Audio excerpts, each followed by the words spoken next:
tienes esa cara? Venga. Tienes que estar presentable delante de tus amigos. Venga.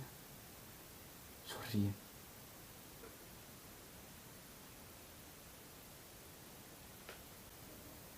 ¿Realmente quieres salir así? Sabes que a nadie le importan tus sentimientos. Solo se reirán de ti. Venga. Sonríe.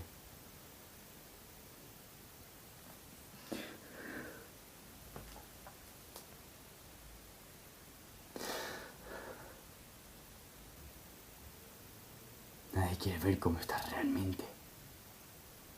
Solo quieren ver al tío gracioso. Y sabes perfectamente que es así. Venga. Sonríe.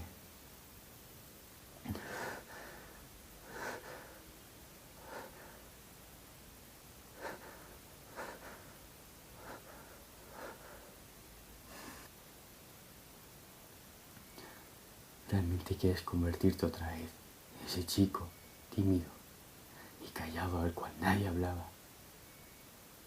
¿Realmente quieres tirar todo tu trabajo creando un personaje que encajase bien en tu ambiente? Venga, sonríe.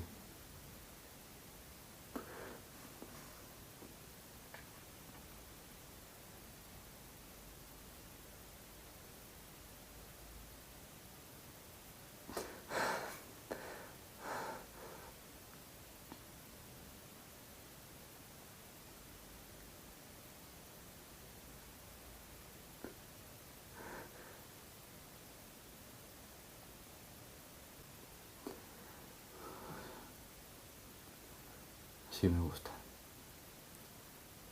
Mucho mejor. Venga, sécate las lágrimas de los ojos y simplemente haz bromas. Ríete con los demás. Y nunca te olvides de sonreír.